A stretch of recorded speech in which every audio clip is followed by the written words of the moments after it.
आप सभी लोगों का एबी यूथ क्लासेस परिवार में स्वागत है। मैथ के अंतर्गत हम लोग पढ़ रहे थे अनुपात और समानुपात, जिसका आज हम लोग पढ़ेंगे भाग 3। भाग 1 और भाग 2 हमने अपलोड कर दिया है। भाग 1 और भाग 2 देखने के बाद अगर आप भाग 3 देखेंगे तो चीज़ें आपको अच्छे से समझ में आएंगी और काफ़ी आसानी से इस पर बनने वाले प्रश्नों को कर सकते हैं। यह अनुपात जो समानुपात चल रहा है आपके कई टॉपिकों के लिए इम्पोर्टेंट है। एसएससी की तैयारी करते हो, GD, UP TET, UP police, ठीक, और जो रेलवे के फॉर्म आ रहे हैं, जितने भी कर सकते हैं वनडे एग्जाम है, इन सभी के लिए यह टॉपिक काफ़ी महत्वपूर्ण है। इससे प्रश्न बनते ही बनते हैं। सुपर टेट में भी इससे प्रश्न बनते हैं। तो इस टॉपिक को आप अच्छे से समझना चाहते हैं तो पार्ट 1 देखिए, फिर पार्ट 2 देखिए, फिर पार्ट 3 देखिएगा।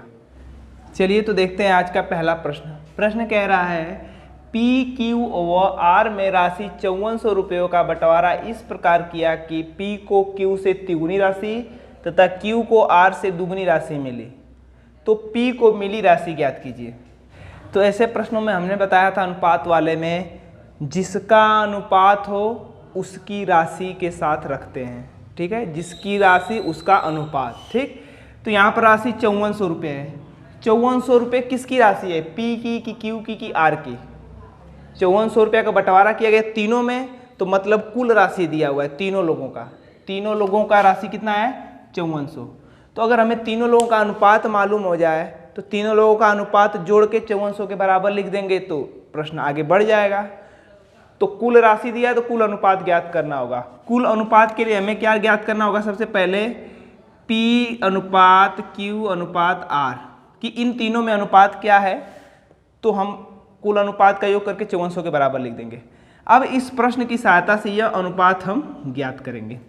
प्रश्न देखिए क्या कह रहा है, P को Q से तिगुनी राशि मिली।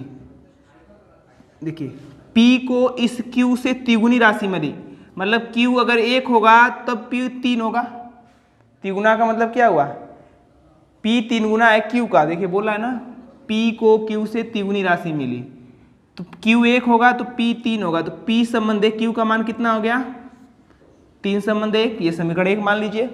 फिर अब दूसरा प्रश्न उसी में कह रहा है Q को R से दुगुनी राशि मिली। देखिए अब बोल रहा है Q और R के बारे में। Q को R से दोगुना, तो R अगर 1 होगा तो दोगुना मतलब यह 2 होगा Q, ठीक। तो देखिए तो अनुपात Q और R का अनुपात क्या हो गया? 2 संबंध 1। अब देखिए P Q आ गया, Q R आ गया, तो 2 अनुपातों से 3 अनुपातों को निकालने के लिए आगे प्रश्न में आप पढ़ चुके हैं, आगे के प्रश्नों में आप हल करिए।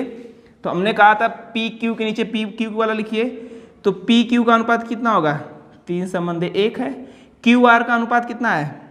2 संबंध 1 है, ठीक। यह रखना आ गया तो हमने बताया था कि क्या करते हैं, जो बॉक्स बच जाते हैं उसको सामने वाली संख्या से भर लेते हैं। यहाँ खाली स्थान है, यहाँ, ये सब चीज़ें हमने पढ़ा दिया है, ठीक है। तो 1 यहाँ पर है तो 1 यहाँ भरेंगे, यहाँ 2 है तो यहाँ 2 भरेंगे। गुणा करिए, 3 दूनी 6, 1 का गुणा करेंगे 2 और 1 का गुणा 1 में 1। देखिए P Q R का अनुपात आ गया 6 संबंधे 2 संबंधे 1। अब कह रहा है कि इसी अनुपात में 5400 को बांटा गया है, मतलब कुल अनुपात कितने के बराबर हो गया? 6, 2, 8, 1, 9। तो हम कह रहे हैं कि 9 अनुपात है और कुल राशि कितना है? 5400। देखिए इसके बराबर क्यों रख रहे हैं? क्योंकि कुल अनुपात कुल राशि के बराबर लिखेंगे। तो 9 अनुपात 5400 का, तो 1 अनुपात 5400 बटा 9, 9 से काटेंगे 6 बार में, 1 अनुपात 600 का पड़ा। अब कह रहा है कि P को मिली राशि बताइए। देखिए P का अनुपात 6, Q का 2 और R का कितना है? 1 है। तो P को कितनी राशि मिलेगी? P को राशि, P का अनुपात कितना है? 6, तो 6 का मतलब 6 गुणे ये A का मान कितना है? 600, तो 6 गुणे 6 कितना होगा? 3600, ठीक है। देखिए P को राशि कितने मिलेगी? 3600। अगर पूछता Q को राशि कितने मिली तो इसका अनुपात 2 है तो 600 का गुणा करते, 1 अनुपात 600 को पड़ा है तो 2 अनुपात 1200 का। R का पूछता तो R 1 अनुपात है तो 600 गुणा 1 में करते तो यह 600। देखिए तो इसका आ गया 3600, इसका आ जाता 1200 और इसका आ जाता 600। देखिए जोड़िए 36 12 48 6 5400 के बराबर आ गया, मतलब यह आपका सही है। ठीक है, देखिए आज का दूसरा प्रश्न देखते हैं। ये अच्छा प्रश्न है, काफ़ी महत्वपूर्ण है, इसको ध्यान से देखिएगा।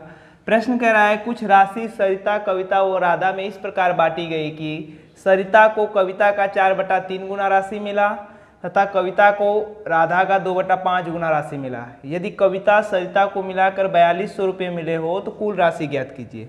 ठीक, कुल राशि पूछे या कविता को कितना मिले, सरिता को कितना मिला, राधा को मिला, सब हम चीज़ें क्लियर कर देंगे। कुछ भी प्रश्न पूछ सकता है, तो अगर आप लगा सकते हैं तो वीडियो को पॉज करके लगाइए, फिर हम बता ही रहे हैं। देखिए ध्यान से, यहाँ पर 3 लोग हैं, एक कविता है और पहले सरिता है, कविता है और राधा है। ठीक है, अगर इन तीनों लोगों का अनुपात मालूम हो जाए तो हम आगे बढ़ सकते हैं। तो पहले अनुपात ज्ञात करेंगे। देखिए अनुपात हमने बताया था अनुपात के प्रश्नों में कि शुरू में हमने बताया था अनुपात कोई भिन्न कोई अनुपात कहते हैं। देखिए सरिता कविता का 4/3 है, तो जो पहले आएगा वो पहले वाला अनुपात पाएगा, तो मतलब सरिता का अनुपात 4 हो गया और कविता बाद में आई तो नीचे वाला।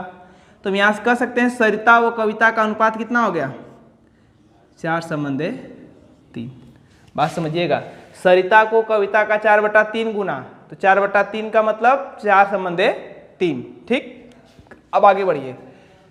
कविता को राधा का 2/5 गुना, कविता पहले आई तो कविता 2 और राधा का अनुपात 5, मतलब कविता और राधा में अनुपात कितना होगा, 2/5 होगा। ये चीज़ें हमने बताई थी आपको पहले वीडियो में कि भिन्न का मतलब अनुपात ही होता है। अब अनुपात निकालिए, यहाँ पर खाली स्थान है तो भरेंगे यह 3, यहाँ खाली स्थान है तो 2, गुणा करिए 4 दूनी 8 और इसका गुणा करेंगे 3 दूनी 6 और 5 तिहाई 15। यह सरिता, कविता और राधा का अनुपात आ गया। ठीक, अब आगे चलिए। प्रश्न कह रहा है कविता व सरिता को मिलाकर 4200 रुपये मिले। देखिए प्रश्न कह रहा है कविता और सरिता को मिलाकर कितना, 4200 रुपये मिल रहा है। तो कविता और सरिता, देखिए प्रश्न है कविता सरिता को, तो कविता और सरिता को मिलाकर कितने मिले हैं, 4200 रुपये। तो यहाँ पर कविता और जब राशि कविता और सरिता की है तो हम अनुपात भी कविता और सरिता का रखेंगे। ठीक है, तो कविता का अनुपात कितना है, 3 और सरिता का अनुपात 4। ठीक, मतलब देखिएगा कविता और सरिता मिलाकर 7 अनुपात हुए और 7 अनुपात इन किसके बराबर, राशि के 4200 के। 7 अनुपात 4200 के, तो 1 अनुपात पड़ेगा 4200/7 से काटेंगे 600 का। जब 1 अनुपात 600 का पड़ा, अब जो भी प्रश्न पूछे, क्या प्रश्न पूछा है, कुल राशि ज्ञात कीजिए। देखिए कुल राशि ज्ञात करना है तो हमें कुल अनुपात ज्ञात करना होगा। कुल अनुपात कितना हुआ, 8 6 14 15, 14 15 कितना हो गया, 29A। ठीक है, 29A, तो गुणा करेंगे 29 गुणे 600 का, गुणा करिए 9 6 54 को 4 5, 6 दूनी 12 5 17 और 2 0, 17,400। अगर पूछता मान लीजिए कि सरिता को कितनी राशि मिली, तो सरिता का अनुपात कितना है, 8, तो 600 गुणे 8 4800। यदि प्रश्न पूछता कविता को कितनी राशि मिली होगी, तो कविता का अनुपात 6, तो 6 गुणे 600 करते 3600। अगर पूछता मान लीजिए राधा को कितनी राशि मिली, तो राधा का अनुपात 15 है, तो 15 गुणे 6 करते, तो 15 छक्का 90, 9000। ठीक है, तो कुल राशि पूछा है तो हम कुल अनुपात को जोड़ेंगे, 8 6 14 और 15 29। देखिए 1 अनुपात जब 600 का है तो 29 अनुपात 29 गुणे 600 का बराबर 17,400। कुल राशि कितनी हो जाएगी, 17,400। चलिए अगला प्रश्न देखते हैं आज का। प्रश्न कह रहा है एक व्यक्ति 630 मीटर लंबी रस्सी को इस प्रकार काटना चाहता है कि छोटे भाग की लंबाई बड़े भाग का 75% हो, तो छोटे भाग की लंबाई ज्ञात कीजिए। ये काफ़ी अच्छा प्रश्न है। ठीक है, यह कह सकते हैं इंपॉर्टेंट टाइप का प्रश्न है। ठीक है, प्रश्न को ध्यान समझिए। 630 मीटर लंबी रस्सी है। समझिए पहले, यह मान लीजिए कोई रस्सी है, ठीक है, यह रस्सी है मान लीजिए। इस रस्सी की लंबाई जो है कितनी है? 630 मीटर है। प्रश्न बोल रहा है कि इस रस्सी की लंबाई 630 मीटर है। अब इस प्रकार एक व्यक्ति इस रस्सी को काटना चाहता है कि छोटे भाग की लंबाई बड़े भाग का 75% हो। मतलब इस रस्सी को दो भाग में काटना चाहता है, एक छोटा भाग हो उसका और एक इस रस्सी का बड़ा भाग हो। दो भागों में टूटेगा तो उस छोटे भाग की आपको लंबाई बतानी है। देखिए समझिए आप प्रश्न को, छोटे भाग की लंबाई बड़े भाग का 75% हो। यह जो छोटा भाग है इस बड़े का 75% हो। तो प्रतिशत में हमने बताया था जिसके बारे में 9 बोला जाए उसको 100 मानते हैं। देखिए अगर आपको मैथ सीखना है तो हमारा जो मैथ शून्य से शिखर बैच चल रहा है, प्लेलिस्ट में हमने बनाया है मैथ शून्य से शिखर, उसको आप एक वीडियो से पूरा वीडियो देखेंगे तो आपको ज़्यादा बेनिफिशियरी रहेगा, ठीक है। तो आपको आसानी से चीज़ें समझ में आएंगी। तो हमने ये सब चीज़ें बता दिया है कि प्रतिशत में जिसके बारे में 9 बोला जाए उसको 100 मानते हैं। देखिए छोटे भाग के बारे में बोला जा रहा है, छोटा भाग की लंबाई बड़े भाग का 75% है, तो हम बड़ा भाग मान लिए 100, ठीक। देखिए बड़े भाग का छोटा भाग 75% है, तो बड़ा भाग 100 है तो छोटा भाग कितना होगा? 75 होगा। बात समझ में आए? मतलब आपको छोटे भाग और बड़े भाग के बीच में अनुपात आ गया, 75 और 100 का होगा। देखिए छोटा भाग बड़े भाग का 75% है, बड़ा भाग 100 है तो ये कितना होगा? 75। अब देखिए इस अनुपात को छोटा कर सकते हैं, 25 से इसको काटेंगे तो 3 बार में, 25 से इसको काटेंगे 4 बार में। अब बड़े भाग और छोटे भाग की लंबाई का अनुपात आ गया 3:4। अब प्रश्न कह रहा है, देखिए क्या कह रहा है, एक व्यक्ति 630 मीटर लंबी रस्सी को, मतलब कुल लंबाई रस्सी की कितनी है? 630 मीटर। तो हम अनुपात भी कुल लेंगे, तो कुल अनुपात कितना होगा? 3 अनुपात यह, 4 अनुपात यह, टोटल अनुपात कुल अनुपात 7 अनुपात, और 7 अनुपात किसके बराबर होगा? 630 मीटर के। कुल अनुपात क्यों लिया? क्योंकि ये रस्सी की कुल लंबाई 630 मीटर है, ठीक।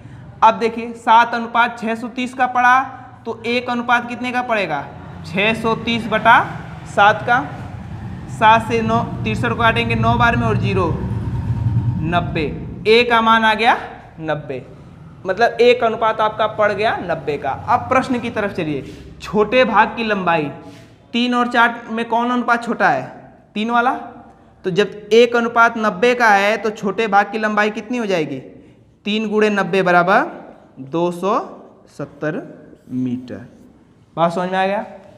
छोटे भाग की लंबाई कितनी होगी? 270 मीटर। अगर मान लीजिए प्रश्न पूछता है बड़े भाग की लंबाई बताइए, तो बड़े भाग का अनुपात कितना है? 4, 1 अनुपात 90 का है तो 4 अनुपात 4 × 90 बराबर 360 मीटर। यह उत्तर हो जाता हमारा, ठीक है। तो ऐसे प्रश्न को आसानी से कर लीजिएगा, क्योंकि उसमें देता है एक रस्सी है, ठीक, उसमें कभी कभी दे देता है कि बड़े भाग की लंबाई इतनी है, तो आसान प्रश्न हो जाएगा, बड़ा भाग है टोटल में से घटा लेंगे।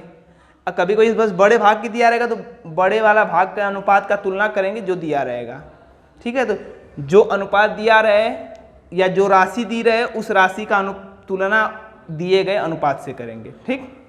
चलिए समझ में आ गया होगा। देखिए अगला प्रश्न है, 2 बर्तनों में नमक व पानी का अनुपात 2:3 व 1:4 हो तो दोनों बर्तनों को मिलाकर तीसरे बर्तन में डालें तो नमक व पानी का अनुपात क्या होगा, ठीक। बेहतरीन प्रश्न है, इसको ध्यान से देखेंगे। इस पर 2 प्रकार के प्रश्न बनते हैं। पहला यह है, नमक व पानी का मिश्रण पूछता है या कुछ किसी का भी मिश्रण हो, ठीक है ना। कभी कभी रेत और पानी का मिश्रण दे देता है, ठीक।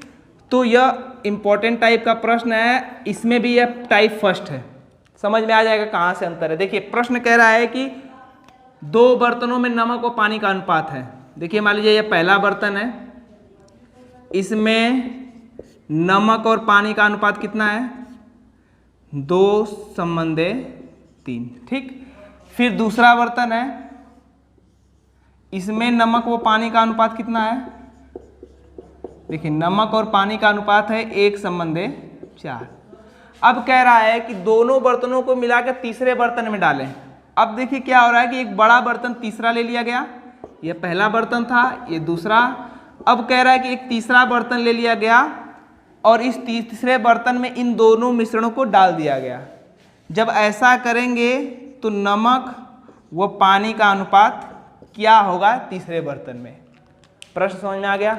यह पहले बर्तन का अनुपात था, यह दूसरे बर्तन का, दोनों को मिलाकर डाल दिया गया किसमें, तीसरे बर्तन में। तो नमक और पानी का अनुपात क्या होगा। देखिए ध्यान से एक चीज समझिएगा, जब देखिए नमक और पानी का अनुपात कितना है, 2 और 3, पहले बर्तन में नमक 2 है और पानी 3 है, तो कुल अनुपात कितना होगा 5।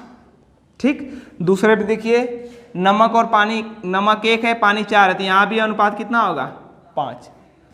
तो ध्यान समझिएगा, जब ऐसा कंडीशन हो कि दोनों अनुपात समान हो, ठीक है, यहाँ भी टोटल अनुपात 5 है और यहाँ भी टोटल अनुपात 5 है, जब दोनों बर्तनों का अनुपात बराबर हो तो सीधे नमक में नमक जोड़ देते हैं और पानी में पानी जोड़ देते हैं। देखिए यहाँ नमक कितना है 2 और यहाँ नमक कितना है 1, तो यहाँ पर नमक का अनुपात हो जाएगा 2:1।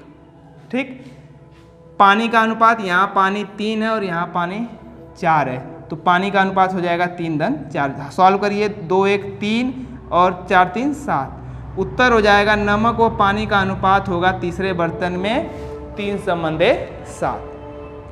यह डायरेक्ट कब करेंगे, जब दोनों का अनुपात क्या हो, कुल अनुपात बराबर हो। जब अलग नहीं रहता है तो थोड़ा सा दिक्कत होता है, ठीक है, वो अगले प्रश्न में देखेंगे। तो ये चीज़ें क्लियर हो गई। चलिए देखिए उसी उदाहरण पर यह अलग है जिसमें अनुपात बराबर नहीं होंगे, ये टाइप 2 कर सकते हैं, यही 2 टाइप इसमें प्रश्न पूछता है, ठीक है ना। देखिए प्रश्न है 2 बर्तनों में नमक व पानी का अनुपात 2:5 व 3:7 हो तो दोनों बर्तनों को मिलाकर तीसरे बर्तन में डालें तो नमक व पानी का अनुपात क्या होगा। सेम वही चीज़ है। देखिए ये पहला बर्तन है, मान लीजिए पहला बर्तन है और पहले बर्तन में देखिए नमक और पानी का अनुपात कितना है 2:5 है, यही ना। फिर दूसरा बर्तन है, देखिए दूसरा बर्तन है और दूसरे बर्तन में नमक व पानी का अनुपात कितना है, देखिए 3:7। क्लियर। अब कह रहा है कि दोनों बर्तनों को अब एक साथ मिला दिया जाए, अब मिलाकर तीसरे बर्तन में डाल दिया जाए। तीसरा बर्तन क्या होगा, पहला और दूसरा बर्तन को मिला दिया गया और एक बड़ा बर्तन लेकर दोनों उसी में सबको मिला गया, तो नमक व पानी का अनुपात क्या होगा। प्रश्न पहले समझ जाइए, ठीक। अब देखिए हमने कहा था कि जब अनुपात कुल अनुपात बराबर हो दोनों के तो डायरेक्ट जोड़ देते हैं। अब यहाँ पर देखिए है कि नहीं, पहले बर्तन में नमक 2 है पानी 5 है, तो कुल अनुपात कितना हुआ 7, 5 2 7 अनुपात हुआ। दूसरे बर्तन में नमक 3 है पानी 7 है, तो कुल अनुपात कितना हुआ 10। यहाँ पर अनुपात दोनों का बराबर नहीं है, कुल अनुपात। जब कुल अनुपात बराबर नहीं रहता है तो एक चीज़ समझिएगा ध्यान से। देखिए अब यहाँ पर नमक के नीचे रखना है। देखिए नमक क्या है, टोटल 7 अनुपात है, इस 7 अनुपात में से 2 नमक है। बात समझ रहे हैं, 2 नमक है 7 में से, तो यहाँ लिखेंगे 2/7 पहले वाले का, ठीक। दूसरे वाले नमक को लिखेंगे, देखिए यहाँ पर नमक लिखा, अब इस नमक को लिखेंगे।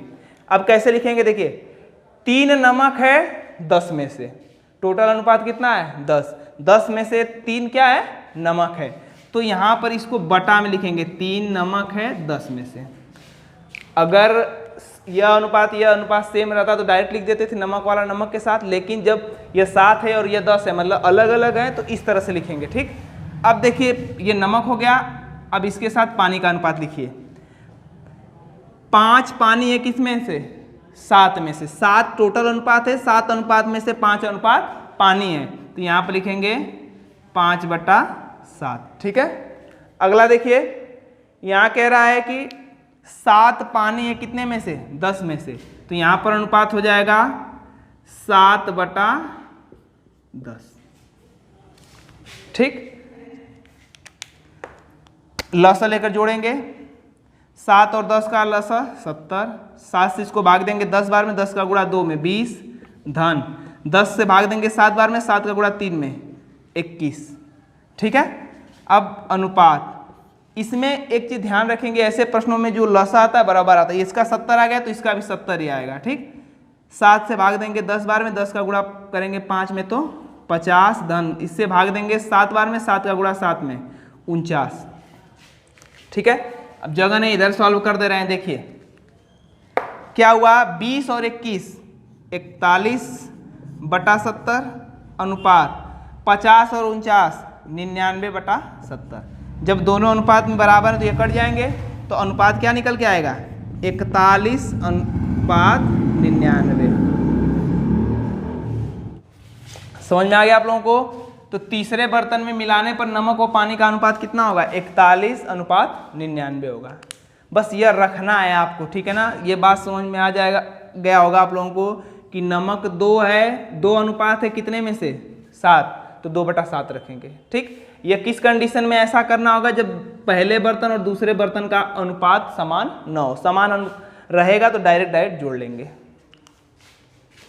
देखिए अगला प्रश्न, अनुपात में एक प्रश्न बनता है समय और चाल से संबंधित। ठीक है, उसको देखेंगे। समय और चाल से संबंधित अनुपात के टॉपिक में प्रश्न बनेगा तो यह 2 टाइपों से बनता है।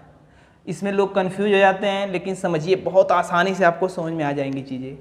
देखिए 2 टाइप बनते हैं, दोनों हमने लिख दिया है। अगर आपने ध्यान से देख लिया तो भविष्य में कभी भी इससे प्रश्न गलत नहीं होंगे। ठीक है, प्रश्न पहला है, 2 कार की चाल का अनुपात 4:5 है, तो उनके समय का अनुपात बताइए। ठीक है, मान लीजिए ये 2 कार है, ठीक, ये पहली कार है और ये दूसरी कार है। इसका बोला है कि चाल का अनुपात, चाल का अनुपात कितना है, 4:5 है। ठीक है, तो पूछ रहा है इनके समय का अनुपात क्या होगा।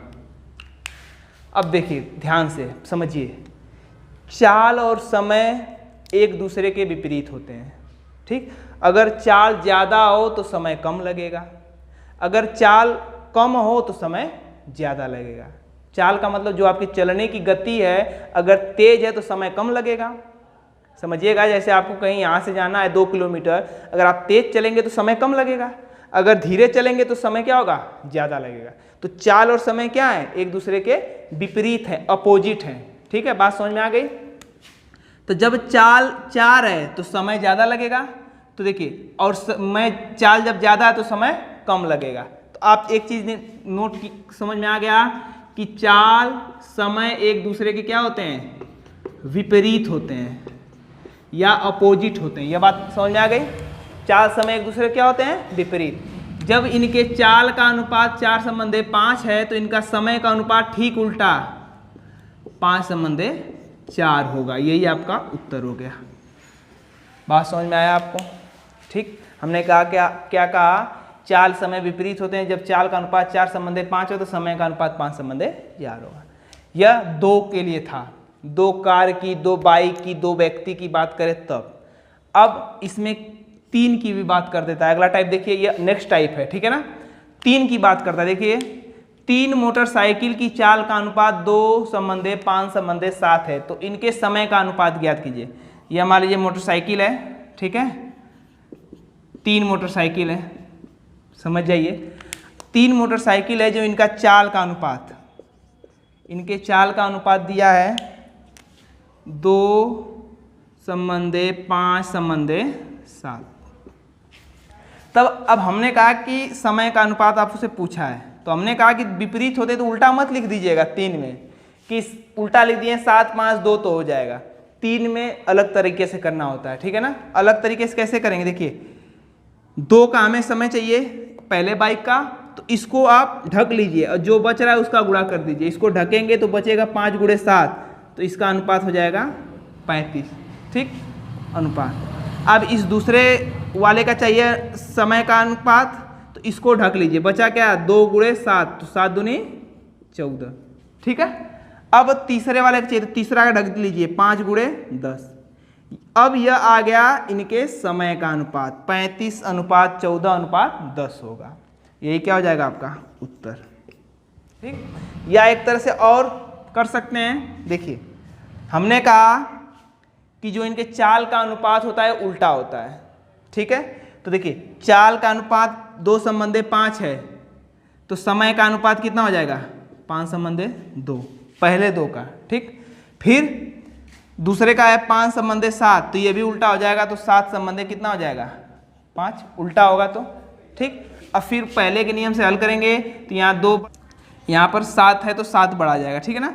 तो 5 गुणे 7 35, 7 दूनी 4, 7 गुणे 2 14, अब 5 दूनी 10। देखिए ऐसे भी आ गया। विपरीत हमने जो बताया वो गलत नहीं बताया, लेकिन ऐसे करने में लोग कंफ्यूज हो जाएंगे, इसमें उल्टा करना पड़ेगा 2-2 बार। तो बहुत सारे मैटर आपको मिल गए, इस पर प्रैक्टिस करते रहिए और शुरू से वीडियो देखिए और लोगों तक पहुंचाइए भी, अच्छा लग रहा है तो।